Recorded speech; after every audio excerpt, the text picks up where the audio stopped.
बस करिए गंधार राज।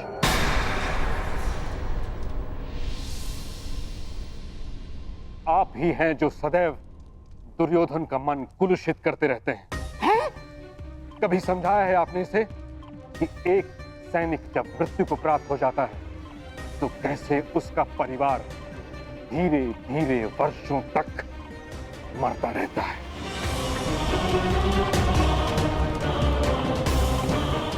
सहस्त्रों सैनिकों के प्राण का कोई मोल है? मुझे मोल नहीं है। मोल है पितामह, है। मुझे कुछ 100 सैनिकों का नहीं,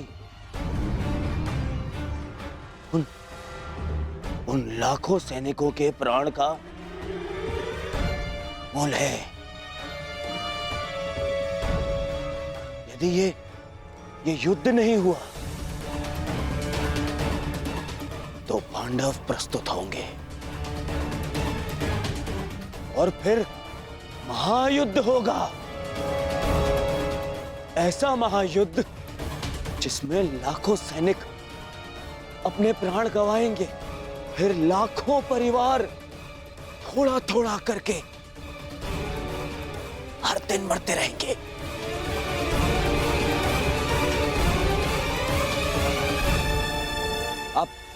आप ही बताइए पिताश्री, क्या मैं अनुचित कह रहा हूं? लाखों सैनिकों के प्राण बचाने के लिए कुछ 100 सैनिकों का वीर गति प्राप्त करना बलिदान है या मूर्खता?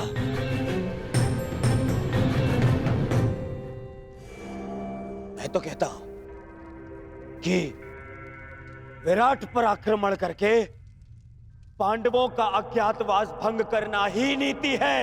यही नीति है पितामह।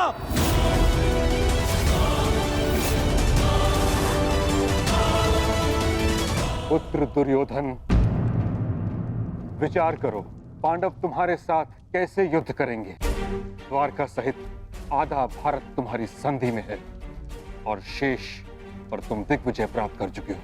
संधियां तो टूटने के लिए ही होती हैं पितामह। पांडवों के वो मित्र जिन्होंने मेरे भाई से मुझसे संधि की है, वही उनके सामने आते ही मुझसे संधि तोड़ देंगे।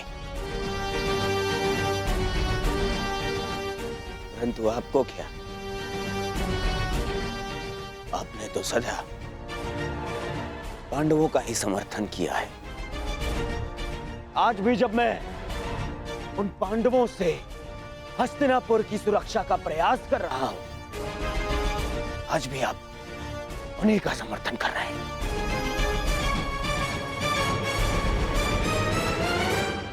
क्या तुम्हें विश्वास है कि पांडव विराट नगर में हैं? उतना ही जितना इस बात पर है कि आप हस्तिनापुर के राजा हैं।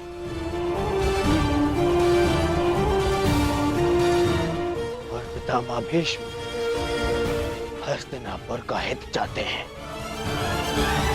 पिताश्री, यदि पांडवों का अज्ञातवास पूर्ण हो गया तो वो अवश्य युद्ध करेंगे।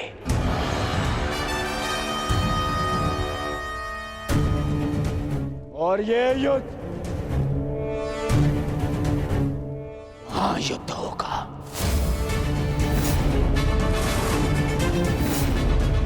महाभारत होगा जिसमें महाविनाश होगा।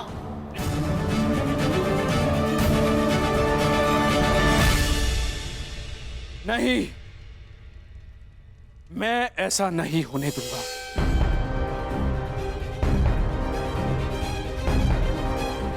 यदि विराट पर हमला करने से ये महायुद्ध, ये महाविनाश टल सकता है, तो मुझे पुत्र दुर्योधन का ये प्रस्ताव स्वीकार है।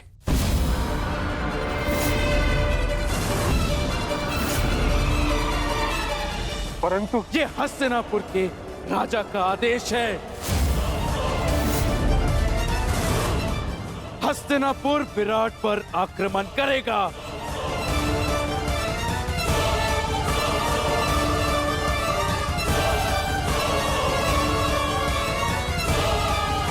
युद्ध की तैयारी हो।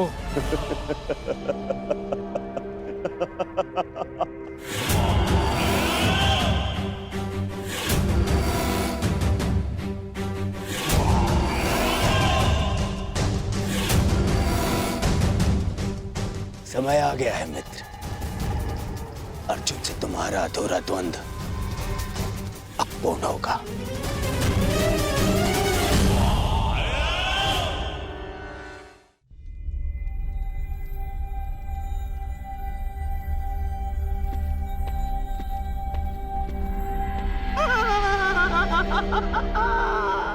अब तुम बच नहीं सकते मेरे प्यारे भांजे पांडवों।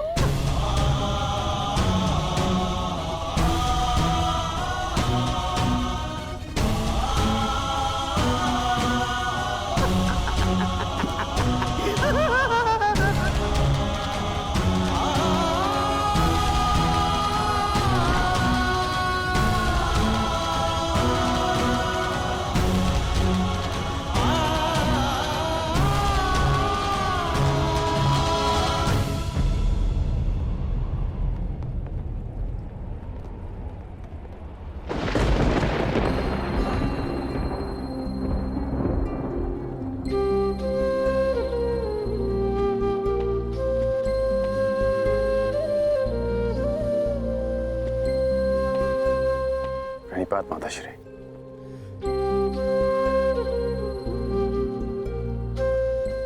मैं जानता हूं आप आज मुझे विजयी होने का आशीर्वाद नहीं देंगे।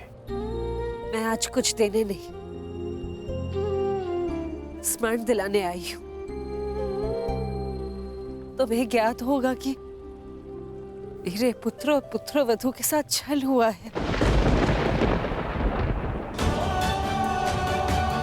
जो इंद्रप्रस्थ के सम्राट थे, वो पिछले 12 वर्ष से वन में भटक रहे।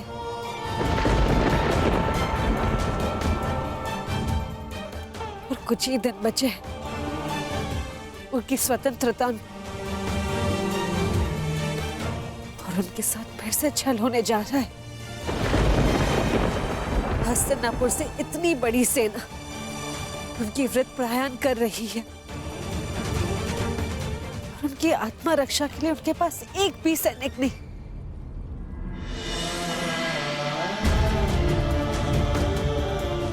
मुझे पूर्ण विश्वास है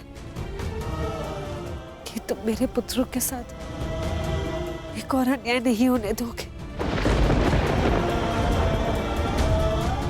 मैं तुम्हें स्मरण दिलाने आई हूँ कि माताश्री,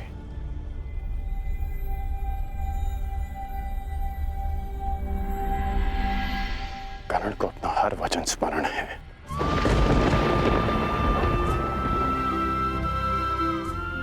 मैंने युवराज दुर्योधन के लिए शस्त्र उठाने का वचन दिया है, तो युद्ध तो मैं अवश्य करूंगा।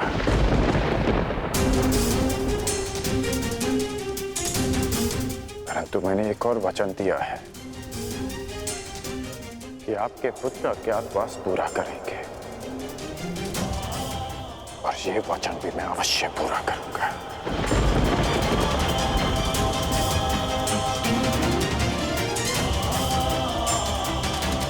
आज्ञा दीजिए माताश्री।